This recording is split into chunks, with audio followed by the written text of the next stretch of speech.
Hi everyone, I'm Manan from More Data Scientists. In this video, we are going to talk about categorical variables, different type of categorical variables, and different type of encoding techniques that are useful to convert the categorical data into numerical data. So let's get started with this one. First, let's talk about categorical data. So categorical data is a type of data that consists of categories or labels. It is one of the most important data types that is used in machine learning. It is pretty useful to make predictions and decisions, and it can be also used to measure relationships between different variables. Now let's have a look at some of the categorical variables. The first one is a nominal data. So these are the variables that have two or more categories with no ordering. So example would include gender, zip code, and eye color. The second one is nominal data. So these are the variables with two more categories, but with an ordering. So an example would include educational level. So the unique values can be high school, college, graduate school, and much more. The last one is binary data. So these are the variables that have only two categories. Let's have a look at the example. So it would include yes or no, or maybe male or female. Now let's have a look at some of the encoding methods that we are going to learn about in this blog. So we are going to talk about ordinal encoding, one hot encoding, binary encoding, backward difference encoding, hash encoding, and target encoding. In the first step, we are going to install the category encoders library. Since I've already installed it, so I'm not going to run this code. But in case if you don't have it, you have to install it. Okay, now let's move forward with our first step. In the first step, we are going to import all the necessary libraries. So as you can see, we are going to import pandas, ordinal encoder, random forest classifier, train test split, classification report, one hot encoder, target encoder, hashing encoder, backward difference encoder, and a binary encoder. So now we have imported all the necessary libraries. Now we are moving forward to import the dataset. For this problem, we are going to work on the breast cancer dataset. So let's have a look at some of the attributes. So overall, we have 10 attributes. So we have class, age, menopause, tumor size, INV node, node caps, and much more. Now we are going to download the dataset using pandas. The dataset will be downloaded as a pandas data frame. So we have specified the column names. Then we are going to use read CSV method to download the dataset from this URL. And in order to provide the name for the headers, we are going to use a parameter known as names. Okay, now let's run this code and have our dataset. So as you can see, this is our dataset. Now we have the dataset. We are going to convert our target column, that is the class column, into a numerical column using pandas lambda function. So this is how it works. We are going to use dot apply, then we are going to say lambda x 0 if x equal to no recurrence events, otherwise 1. Okay, now let's run this code and have a look at the transform data. So as you can see, the class column has been converted into a numerical column. In the next step, we are going to select all the categorical variables. For that, we have been provided with a method known as select dtypes. Inside that, we are using a parameter known as include, and we have specified object. So what this code will do, from the data frame, it is going to select all the columns that have a dtype of object. Now let's move forward and run this code. So as you can see that we have overall 8 categorical columns. Now we have done all the necessary steps. Now we are going to talk about our first encoding method, that is ordinal encoding. Ordinal encoding, this method converts each unique categorical value into an integer value. Scikit Learn has provided us with Ordinal Encoder class that provides us the functionality to encode the data using encoder. Now let's take an example to understand this concept. Suppose we have a column with 3 categories. So that would be black, white, and red. An ordinal encoder will convert this value into 0, 1, and 2. So that is the order in which the data has been received. In order to specify any particular ordering, we need to use the parameter categories in the argument. Okay, now let's move forward and apply ordinal encoding. The first step we are going to do is we are going to create a copy of the original data frame. So over here, as you can see that the new data frame is being called df underscore OE. And in order to copy the data frame, we are using a method known as copy. Now let's move forward and implement ordinal encoder. So there are a few steps that needs to be taken place. First, we are going to initialize an ordinal encoder. Then we need to train the encoder on the training set and then transform the data using our train encoder. So the step 2 and 3 can be reduced into a single step using a fit transform method. So this is the method that we are going to use over here. Now let's move forward and transform the data. So as you can see that all the categorical variables have been converted into numerical variables. Now what we are going to do, we are going to replace the categorical columns of the dataset with a newly transformed numerical data with this one. So this is how we are going to do that. We have to specify the name of the columns, and that would be equal to the transformed data. Now run this code and have a look at the transformed data. So as you can see that all the data has been properly transformed. Now we have our finalized data set. Now we are going to separate our target column from the data frame using pop method. So since class is our target variable, we are going to separate it. We have separated our target class. Now what we are going to do, we are going to split our data set into training and testing. For that, we are going to use the method train test split, in which we are going to provide the parameter that would be the data set, the target column, test size. You can increase the test size depending upon the size of your data set and the random state. Now let's move forward and split our data set. Now we have split the data set into training and testing. Now we are going to initialize a random forest classifier model in order to check how the transformed data is performing. So for that, we are going to initialize the random forest classifier model, and then we are going to train the model with the training set. Now let's move forward and train the data set. Since the data set is pretty less, in case if you are using data set with large values, it might take a couple of seconds or minute depending upon the size. So now as you can see that our model has been transformed, our model has been trained. Now we can move forward and do some predictions. For that, we are going to use the method predict, and we are sending the parameter training set. Our model has made some predictions. Uh, so the next step would be to check the model performance using a classification report. So it will give our model performance based on 3 parameters, that is precision, recall, and F1 score. So here I'm going to print the classification report. So as you can see that we are getting an F score of 75% for the class 0 and 44% for the class 1. So this is the first encoding method that we have worked with. Later on, we are going to work with different encoding method, and then we are going to select which of the encoding method is working best for our data set. In case if you're using a different sort of a data set, try to write down in the comment section what F1 score you are getting on your data set. Now we have talked about the encoding process. Now let's have a look at some of the advantages and disadvantages. So when we talk about advantages, ordinal encoding is a straightforward way to encode categorical variables. It's an easy way to understand such assigns numerical value to the categories in a way that preserve its relative order. Next one would be it is pretty useful in dealing with ordinal variables where the values are not numerical but ordered in some meaningful way. It can be used for both supervised and unsupervised learning. Now let's have a look at some of the disadvantages too. Uh, the first thing, it does not handle missing data well. It can create bias towards the most common categories. It can also lead to overfitting if the model is not properly tuned, and it does not take account the importance of each category. So these are some of the advantages and disadvantages of using ordinal encoder. Uh, since we are going to use a random forest classifier model in all the encoding methods, we are going to create a function to perform this operation so that we do not need to write the redundant code again and again. Okay, so here you can see that I have created a model in which I am passing the data frame. Then I am separating the target column. Then I am splitting the training set and testing set. Then we are going. Then what I'm doing, I'm creating a random forest classifier, training it, making some predictions, and returning back the classification report. Now let's move forward and create the model. So now our model has been created. Now we are going to talk about another encoding technique. So let's move forward with that one. We have talked about ordinal encoding. Now we are going to talk about one hot encoding. One hot encoding is a method of creating binary representations of categorical data. This is done by assigning a unique integer to each category. It is really helpful when there is no relationship between the categorical variables. Scikit Learn has provided us with one hot encoder class to implement this functionality.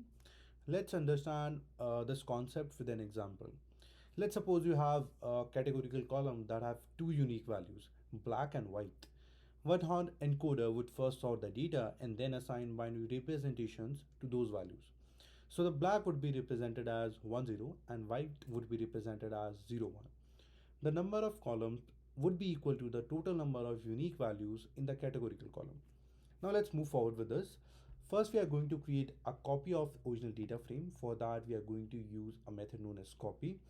And the new data frame is called as df underscore ohe. Now run this code and see if the data frame has been properly copied. So as you can see that we have our new data frame. Now let us try to implement one hot encoding on a single column. So we have taken a column node caps. In this column, we have three unique values, no, yes, and a question mark. So how it is going to done? First, we are going to initialize one hot encoder. Then we are going to use a method known as fit transform. What it will do, first it will train the one hot encoder on the single column, then it will transform the data. Then we are going to get the data back using a method known as toArray, and then we are going to see the top three values of the converted data. Now let's move forward and run this code. So as you can see that no has been converted into 0 1 0. So this is basically how a one hot encoder works. Now we are going to implement one hot encoding on all the categorical columns. Since the number of columns that we are going to since the number of columns are going to increase, we need to name all those columns. We are going to tackle this problem by taking all the unique values in a column and appending it to the column name. So I'll give you an example what we are going to do. Let's take the example from above. We have taken the column node caps. So now we are going to create three new columns. So that would be node caps no, node caps yes, and node caps question mark. So we are going to apply the same strategy to all the columns. So here, as you can see that we are going to use a for loop, and then we are moving for all the column names. We are using a temporary list in which we are appending the column name with the unique values in that categorical column. Then we are going to initialize a one hot encoder, train the one hot encoder and transform the data on that specific column. And then we are going to replace the data back into our original data frame df-ohe. Now let's run the code to see how the code is working. So as you can see over here, we have our converted data, and also over here look at the number of columns have been increased. But when you see the data frame, we can see that we have the new data, but we also have the old columns. So we are going to drop the original categorical columns using the drop method. And inside the parameter, we have specified columns equal to the categorical data dot columns. Now let's move forward and drop the original categorical column. Now our data has been finalized. So as you can see that overall we have 42 columns. Now what we are going to do, we are going to use a function that we have created to test our model performance. So we are sending the data frame into create model to see how it is working. As you remember, the model is going to create a random forest classifier model, and we are getting back the classification report. So as you can see over here, we are actually getting a better accuracy as compared to Ordinal Encoder. So this totally depends on the type of data set that you're working on. In case if you're working with a different data set than this one, try to write down in the comment section what accuracy are you getting on your data set. Now let's move forward and discuss some advantages and some disadvantages. So one hot encoding is a really fast and efficient way to represent categorical variables in machine learning. It can be used to create more meaningful features from categorical variables. As you know, the number of columns are going to increase. So this can allow for better model performance. Now let's talk about some disadvantages. Since we are going to create a large number of features, it can lead to a very large feature space. Since a lot of columns would be having null values, or maybe I can say zero. This can increase the complexity of the model. One hot encoding can also lead to data sparsity, where some of the features may be really used. This can lead to overfitting and poor performance problems. So this was all about one hot encoding. Now we are going to talk about binary encoder. Lastly, we have talked about one hot encoding, and this now we are going to talk about binary encoding. So the binary encoding technique is a combination of two steps. In the first step, the data is going to convert into an ordinal form, then it is converted into multiple binary columns. It is better than one hot encoding since the data takes less dimension than that one. And the scikit-learn library provides us with binary encoder class to apply binary encoding to one or more variables. So now let's move forward with this one. First, we are going to create a copy of the original data frame, and our new data frame is being called df underscore be. As you can see, now we have copied the data frame. Okay, now let's move forward and try to understand the concept of binary encoding. So let's encode the age column, and to perform this operation, we are going to do two steps. First, we are going to initialize the binary encoder. Then we are going to train the encoder and transform the column using method known as fit underscore transform. And over here, we have specified the age column. Now let's move forward and run this code to see how the data is being transformed. So running the code above showed that the age column is converted into three numerical columns. So we are going to perform the same operation for all the categorical columns. So as you can see over here, we are using a for loop and we are looping for all the categorical columns. For every column, we are going to initialize the binary encoder, then we are going to train and transform that particular column, and then we are going to add that data into the data frame that we have created. So that is df underscore be. Okay, now let's run this code. So running the code above you has converted all the categorical columns into numerical columns, but you can also see that we have the original categorical columns in the data frame. So before moving forward and sending the data to an estimator, we need to remove that. So for that, we are going to use the drop method. So as you can see that we are going to use drop method, and in the parameter we have specified columns, and we are giving all the categorical columns using dot columns. Okay, now let's move forward and run this code. Now we have our finalized data set. Overall, we have 23 columns. Now we are going to use a function that we have created above, that is the create model, to train and implement our model and to check the model performance. Okay, now, let's have a look at the scores. So as you can see that it is performing better than one hot encoding. We are getting better score for class 0 as well as for class 1.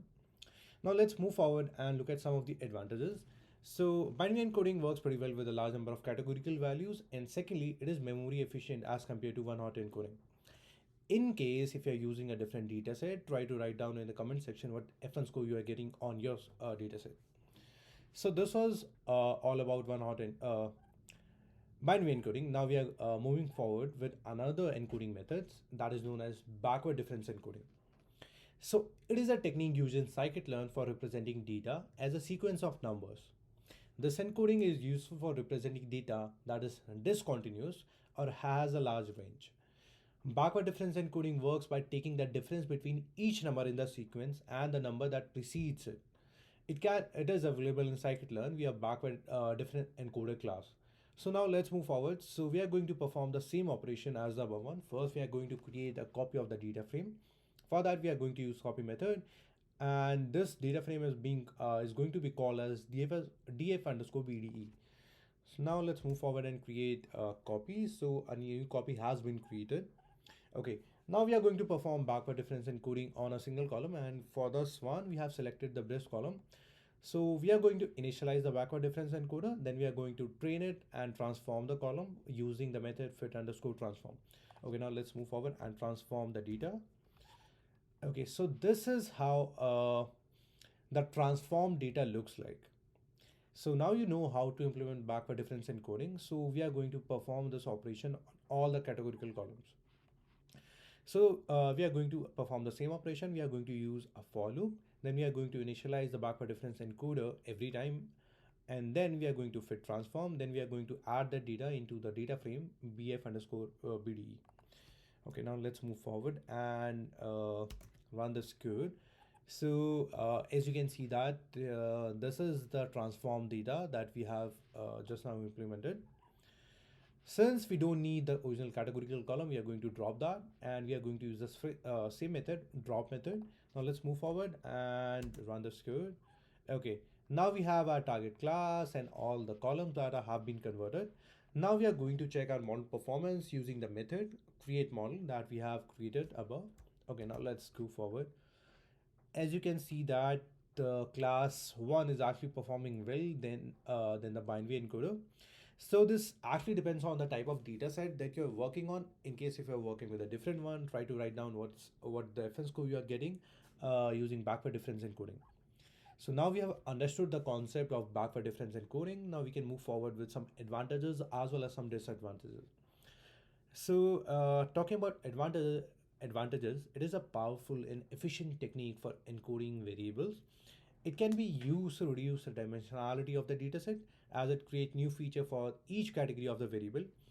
So it is pretty useful when we are dealing with datasets with many categorical variables, as it helps to reduce complexity of model by removing redundant variables. So it is also useful when dealing with datasets with a large number of categories, since it is going to reduce the dummy variables created in the process. Now let's have a look at some of the disadvantages. It can lead to information loss as it is based on monotonic transformation. It is not suitable for variables with non-linear relationships as it does not account for non-linearities. It is also suitable for data set with high cardinality. It is actually not suitable as it can only be applied to a limited number of categories. So these are some of the advantages and disadvantages that you need to consider before applying the method to any dataset that you're working with. So our next encoding method is hash encoding. So this encoding method uses a hash algorithm to convert the categorical column into a fixed size numerical column. It's an immutable process. So once we have converted the data, we cannot have our original data back. It's actually pretty similar to the PCA. So once we have applied PCA, we cannot get our data back with that. Uh, okay, now let's move forward. So scikit-learn has provided us with hash encoder class to perform this operation. So we are going to perform this operation. The first step is we are going to copy the data frame. So over here, we are using a data frame df_he. So now we have copied the data frame. Now we are going to move forward and convert the age column into hash numerical column. So let's have a look at the steps. So it is pretty much the same. First, we are going to initialize the encoder, then we are going to train it, then we are going to transform the data using the train encoder. So you know that the two steps can be reduced using a single step using fit transform method. Let's have let's move forward and have a look at the unique age values. So we have discovered that the age column has 6 unique values. Henceforth, we are going to convert the age column into fixed 6 hash column.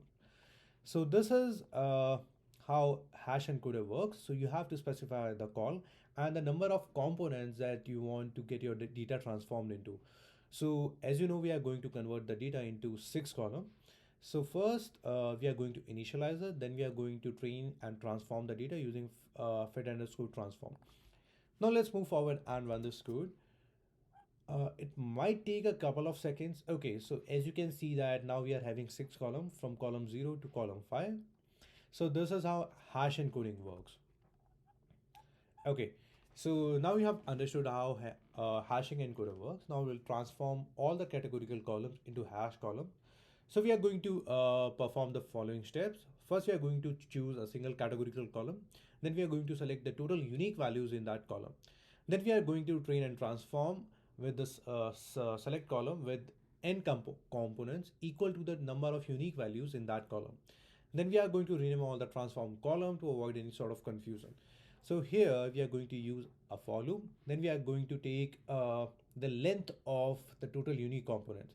So that is the value that we are going to give into the n components. Once it is done, then we are going to transform the data using the hash encoder.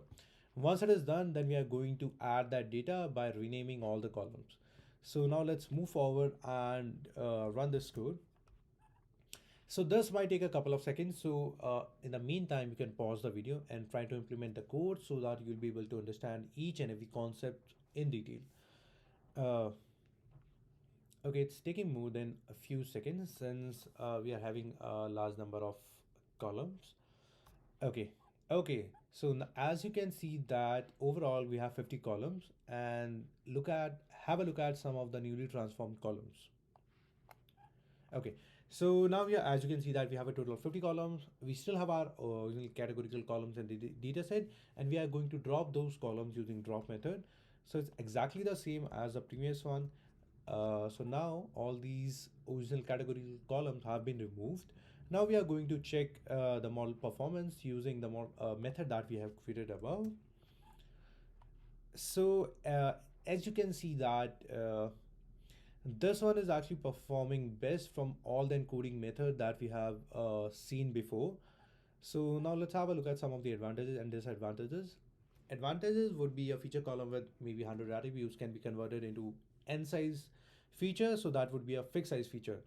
Some of the disadvantages might include loss of information since the data is being converted into a lesser dimension. Collision. This happens when multiple feature represents the same value. And the third one would be the data cannot be converted back into original form. So now you have understood how backward difference encoding works. So you can try to implement this encoding process on your dataset and try to write down in the comment section what FN score you are getting on your dataset. Okay, now we are going to move forward with target encoding. This encoding technique is based on Bayesian encoding technique. So data is encoded based on the dependent and the independent variables in the dataset. So now let's have a look at the algorithm. First, the mean of the target variable for each category is calculated. Then the category variable is replaced with the mean calculated in the above step. And then the posterior probability of the target categorical column is calculated and replaced with the original values. So it might be difficult to understand right now. So let's move forward and work on this one so that you'll be able to understand this concept in detail. First, we are going to create a copy of the dataset, and then we are going to perform target encoding on the copied dataset. So now we have copied the dataset. So just to take an example, we are going to select the column menopause and class from this dataset, and we'll train the target encoder on these two columns. So now let's have a look at it. So we have menopause and class. Now we are going to perform target encoding in the following step. First, we are going to initialize the target encoder. Then we are going to train the encoder on the columns class and menopause to convert the data. So first we are going to initialize this, and then we are going to use fit transform method. And this is how we are going to specify the parameters.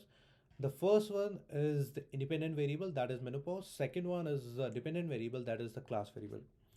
Now let's move forward and see the outcome. So as you can see that the column menopause has been transformed.